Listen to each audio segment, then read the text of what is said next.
Good evening, everybody, and welcome to the second Tobeco open mic from Clarion University of the fall 2020 semester.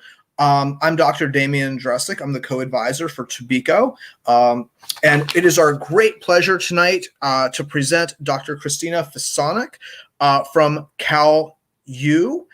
She was kind enough to lead a workshop earlier for our Tobeco family, as well as the Clarion University community, in digital storytelling. Let me tell you a little bit about Dr. Fisanick before I bring her on to kick off our open mic reading. She is an associate professor of English, where she teaches first-year writing, creative nonfiction, and digital storytelling. She's the author of more than 80 articles on local history and more than 30 books. That's more fingers than I have. She has 2 memoirs out: The 2-Week Wait, Motherhood Lost and Found, and The Optimistic Food Addict, Recovering from Binge Eating Disorder. In addition, she is the co-author of the forthcoming book from Rutledge University Press, Digital Storytelling in Public History, a Guide for Educators. She lives in Wheeling with her son, Tristan, and 2 cats. So let me bring on Dr. Christina Fisanick. Good evening, Dr. Fisanick. How are you tonight? I am very, very good. Thank you for asking me to be part of this. It's so much fun. As all the writers, as we know from being co-hosts of Wacona Live, there's not a lot of opportunities for writers to read their stuff. So I'm really grateful to have a chance to read something short from my book, The Optimistic Food Addict.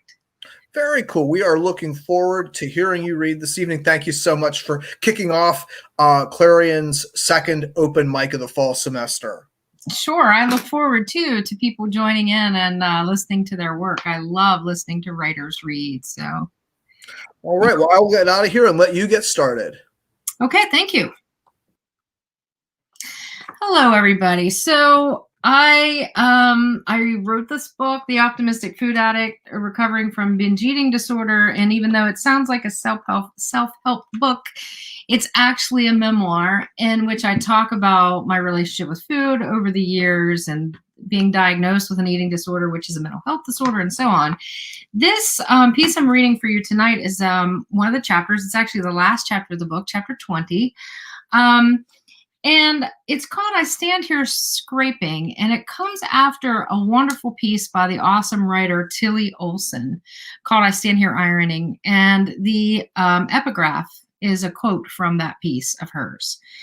Olson says, or writes, I stand here ironing, and what you asked me moves tormented back and forth with the iron. And so I stand here scraping is my sort of homage to that. On the 4th day, they painted the window frames gold, and that's when I fired them. It took us all summer to hire an exterior painting crew. Few painters returned our calls, and the ones who did either refused to do the job we expected or offered us bids that were double their competitors. We decided on A1 painting, more out of haste from the quickly fading summer than because we believed they'd actually do an A1 job. After nearly 2 weeks of no-shows, mistaken paint colors, and half-assed scraping, the owner returned my money less the minimal work already completed. This left us little choice other than to paint the house ourselves. At the outset, it seemed entirely doable. My husband and I, along with our family and friends, set out with rollers and ladders to conquer our 1926 2-story stucco house. As the days wore on, however, it became obvious that this was a far bigger job than any one of us anticipated. Every evening after work, I found myself scraping, peeling away at the decades of hardened paint until near sunset. Soon, I began to look forward to this ritual.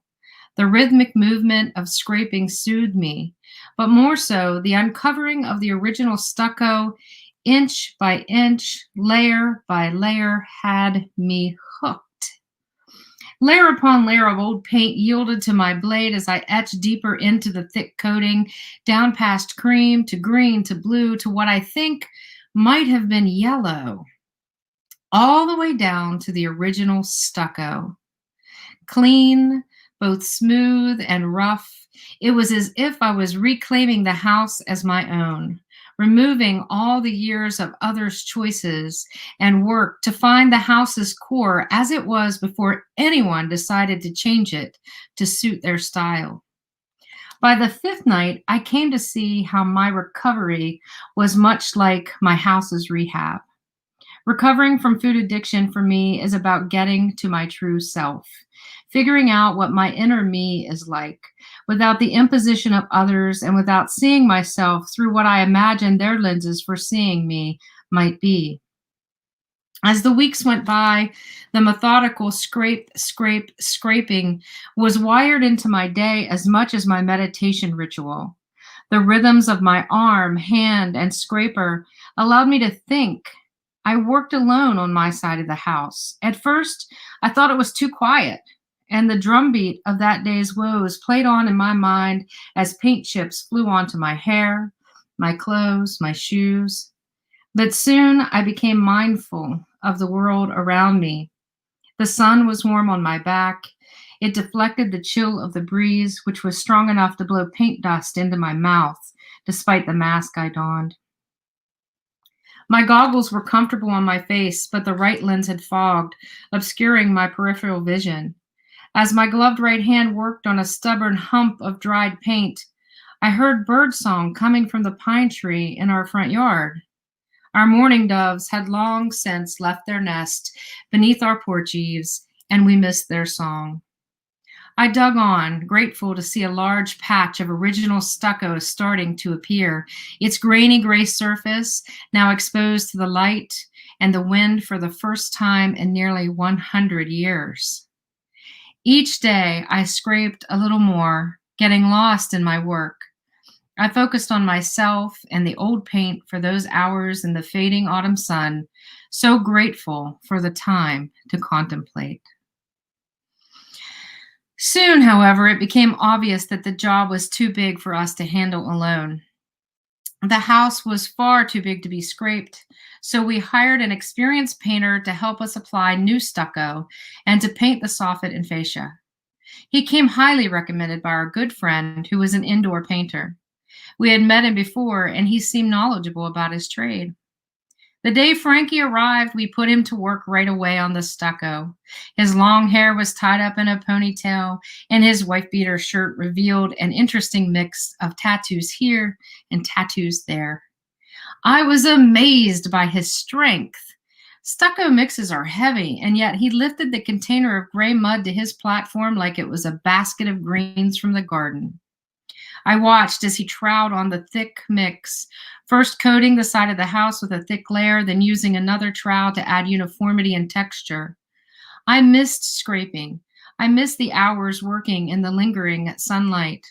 But I yielded to my husband and to Frankie. After all, the house needed painting, and the time remaining to do so before winter made it impossible to keep going. After a week of hard work, Frankie had managed to cover half of one side of our house in stucco. It looked good, smooth, cool, light gray amidst the sage green grass. Frankie's labor made it possible for Jim and me to concentrate on preparing the window frames for painting. And then, one Saturday morning, as the three of us labored on, Jim accidentally hit the new stucco with his scraper handle, and a chunk of the cement fell off. We looked at each other with a dawning sickness.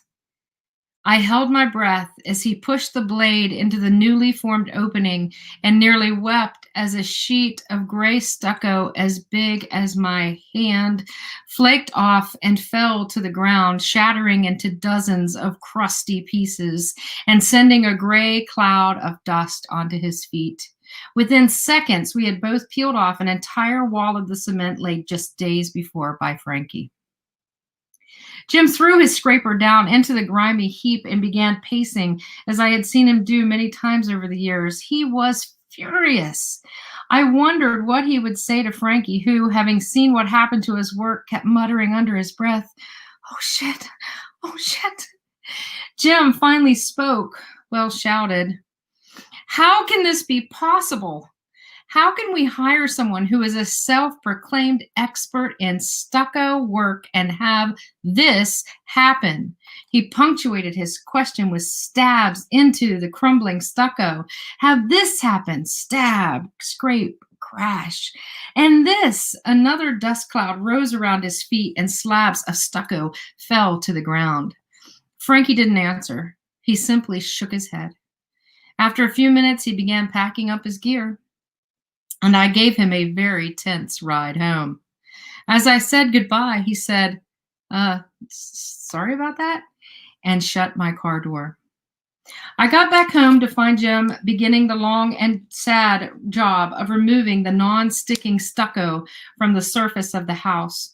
We worked together, knocking off enormous sheets of the thick gray rock, watching it crumble on the ground at our feet, and counting the money and time lost as we went. We raked and then bagged it all in construction bags to be hauled off to the dump. 4 hours later, we were back where we started, almost. The side of the house was once again its dull, scraped yellow, but we had learned that the solution needed more bonding agent if it were to adhere properly. Thankfully, we found out before the entire house had been done with the failed stucco solution. Thankfully, we didn't paint it before we found out it would simply fall off if tapped. Thankfully, the mistake was not made in vain. As my husband reclaimed the veneer, making it new again with mortar, cement, bonding, and sand, I once again turned my attention to scraping. This time I was removing decades of thick, crackling paint from the front porch with a heat gun and scraper. My ventilator and glasses protected me from the fumes as the Craftsman red layer bubbled under the 1200-degree heat. I slid my blade beneath the hot goop and slid it off the cornice, revealing, to my surprise, a layer of gunmetal gray paint, which I also heated and carefully scraped off. As the gray layer bubbled, I scraped again to discover a startlingly grass green layer, which yielded to the heat and pressure to reveal astonishing bare wood. It was perfectly preserved oak, hammered in place almost 100 years ago by workers long since gone. The product of their labor, still sound, still solid, still smooth. My heart leaped a bit when I reached that original layer. I moved my way around our large front porch, knowing that it was possible to strip away years of other people's choices, other people's ideas. It had been that way for me in recovery as well. Each layer I peel away gets me one step closer to who I am, free of the assumption of others, free of the toxic haze of being simultaneously overfed and hungry. Now, every time I see a crack in the paint on a building or along a baseboard in some dark hallway, I long to pick up my scraper and dig away at the looseness, watching with pleasure as chip after chip breaks off and falls away. I no longer see crumbling paint or splintered wood as defects. Like my recovering self, I envision what beauty might lie beneath the flaking facade. I want to peel away the layers to reveal its origins, as rough and hard-worn as they may be. I've learned that the true self is desirable, worth uncovering, and I intend on scraping. Well, that was awesome. That was such lovely work. Thank you. Thank you very much. Yeah, that's awesome. I love the idea of other people's choices, other people's ideas. Thought that was really top notch. Great piece of thinking there. Although I have to admit, I wonder if this has in some way decreased the number of homes to which you're invited. Just because every time you see the peeling paint, if your friend's like, don't invite Christina over, Dr. Fisanick she'll start scraping the paint out of your kitchen. People could hire me for that. But no, I mean, that is something, but I didn't even realize it until I was working through this process of scraping that, who we are is this multiplicity of, other people's views and who they think we are and how we take in their words and all cultural variations and all those things. And so that's, the realization I made from that. Do we have anybody that wants to read? Well, I wanted to point out we have Joe Shire, who said terrific, and she's loved your reading, so that is excellent on Facebook. I'm not sure. Our students were exhausted from the workshop, and they claimed they wanted food. So I thought, come on, guys, food. But I thought maybe I would. I know one of them was trying to find some writing. So that if you are watching right now, if you are a member of the Clarion University community as a student, as a faculty member, as a community member, please click the link. It's in the comments section, both on YouTube and on Facebook. And you just click it, and it'll put you right in the queue to become a reader. While we're waiting for those, I'm going to follow in Dr. Terman's footsteps. Oh yes, it's I'm seeing that now. If you'd like to participate, just click the link. It will put you in the queue to join the reading. It will. I promise. Dr. Terman's footsteps, and I'm going to be I'll be brave and read some of my own writing here to maybe encourage our students. That, and maybe they'll say, "Oh gosh, if that's the best the professor can do, I should get up there." I could write circles around that, dude. Yeah, exactly. I will disappear and let you have the stage. Oh, well, thanks. By the way, this is a piece called "Down Along the Condado," and it is from a story collection that is now available for pre-order. From Clash Books. If you go to Clash Books and look for "Fables of the Deconstruction" by Damian Dresick, you can pre-order this book, save yourself some money, support small presses, and I think this book isn't. I think it's worth reading. Anyway, it's called "Down Along the Condado." I don't write about relationships often, but I thought I would perhaps share this little piece. By the time they got to the tall, white hotel on the ritzy edge of the Condado, Mark and Bet knew the best days of their relationship were behind them. The burden of this sad knowledge didn't stop them from strolling the white sand beaches with their fingers interlocked, or gazing out at the dappled Caribbean, at the ketches sliding across the table-flat water like elaborate sleds carving glass. They maintained their banter, riffing at the waiter's solicitude and polished brass manner as they woofed down huevos rancheros at Monday's welcome to the island's breakfast. Amid the lush foliage at Tuesday's Spice Key Nature Walk, their repartee never slackened, having its way with the fleet-footed lizards and the wily marmosets and the giant parrots the color of blood. Teeth gritted, Mark still fetched Beth's bellinis from the wild-haired barman at the tiki shack and grudgingly nudged her for hints, bumbling his way through the Times Tuesday crossword. Bet, for her part, cooed sweet nothings needing Hawaiian tropic into Mark's broad shoulders, all the while contemplating garroting him with the granny strap of his Oakleys or liberally flavoring his Mai Tai with nail polish remover. By midweek, they could hardly keep from referring to each other as darling and sweetheart. Pedestrian sobriquets they imagined would have certainly never crossed their adroit minds before things had so obviously gone to sixes and sevens.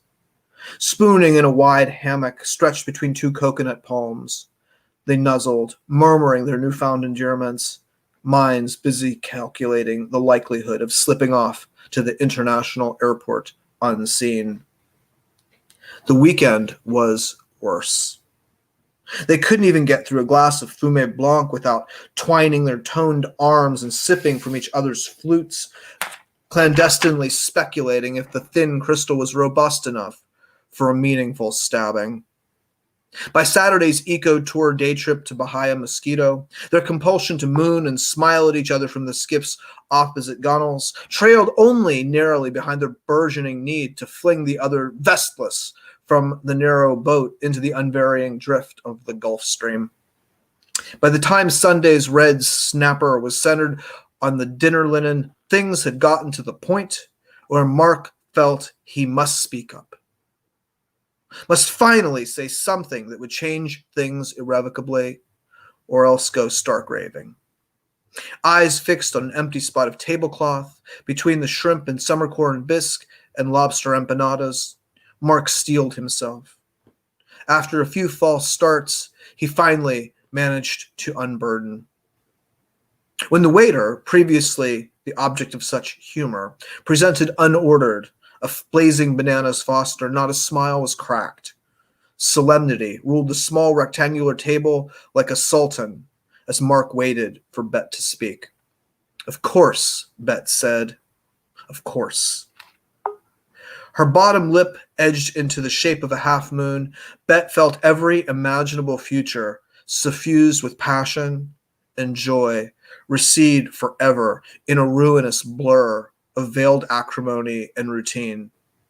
Absolutely, she said. Absolutely, I will marry you.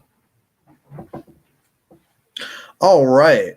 So we have Nick Greenberg, Clarion student. Welcome, Nick.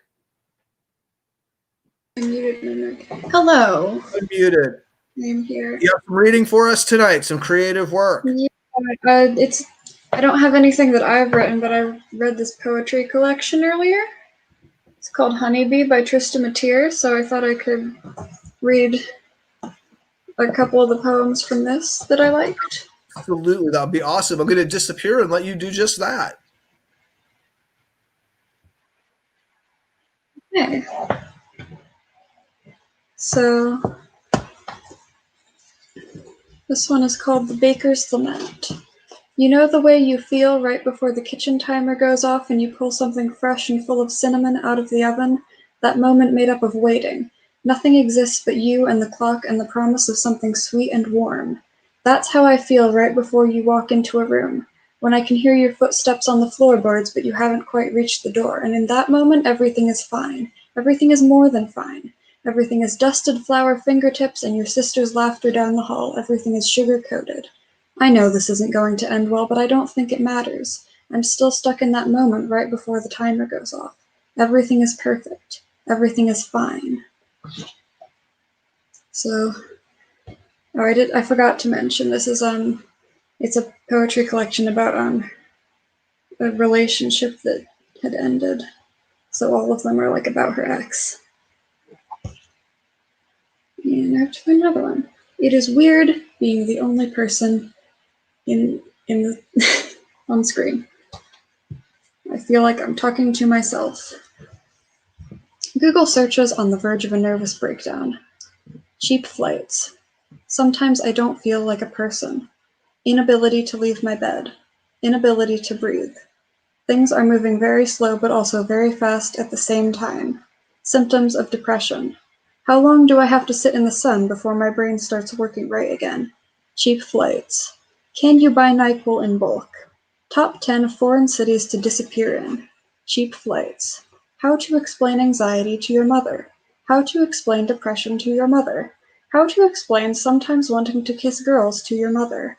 What to do if you come out and your parents don't love you anymore. How to find the city farthest away from where you are currently at. Cheap flights. How to pronounce Melbourne. Deadliest animals in Australia. Will wanting to die feel different in another country? Does it matter?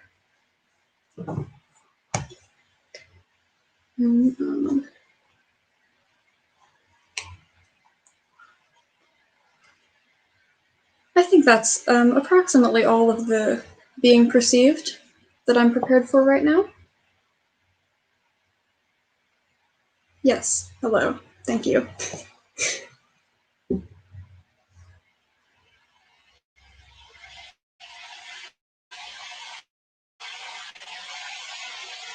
My connection is not very good, and I cannot tell what's happening.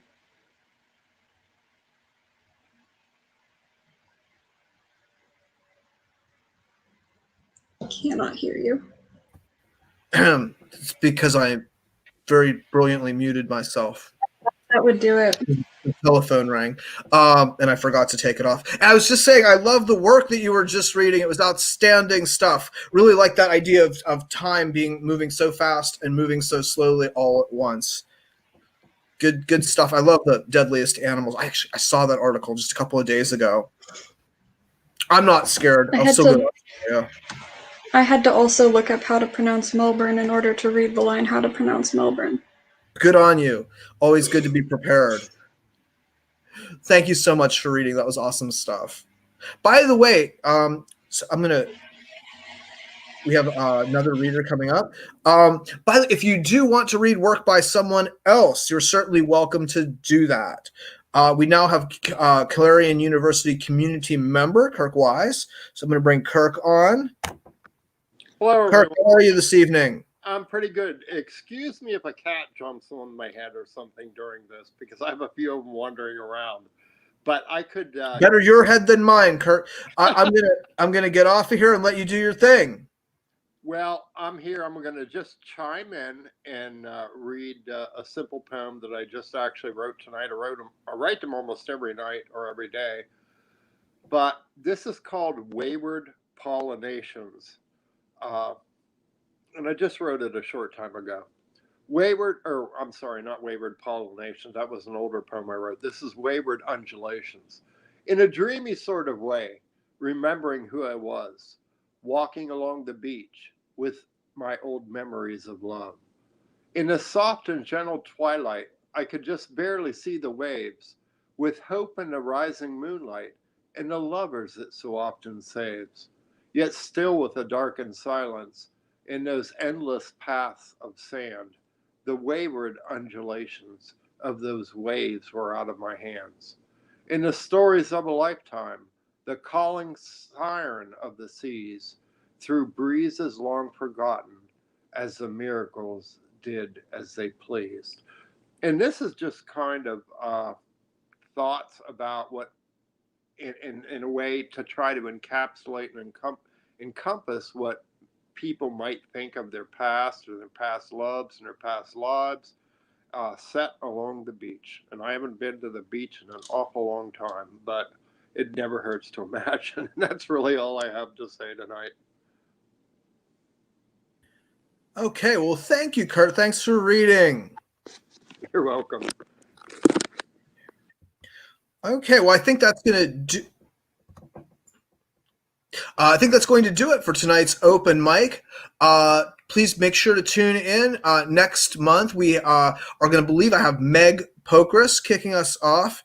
And we're going to have some student work lined up because we're going to be doing this in December after finals week when the students are much more free of stress and craziness. So we are excited about that. Stay tuned for more details on our Facebook page announcing our day and time. Meg's from the UK, so we're going to probably have it a little earlier than we typically do. But I'd like to thank again Dr. Christina Fisanick for not only her workshop, but for her wonderful reading. Nick for her sharing that terrific poetry. Kurt for joining in.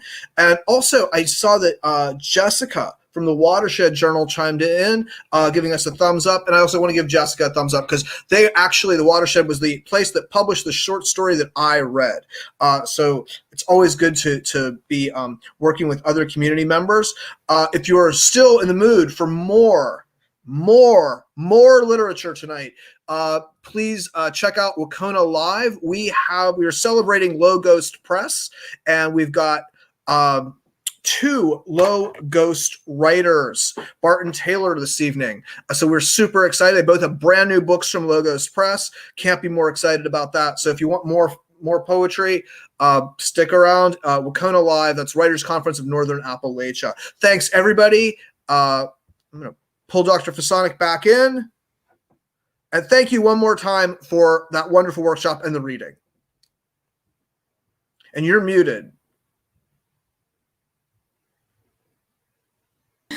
Thank you so much for having me. And I really had a great time talking with everybody about digital storytelling and getting to read a little bit of my work. And your story was great. And all the readers were really fun tonight. So Thanks. All right. Have a good night, y'all. Good night, everybody.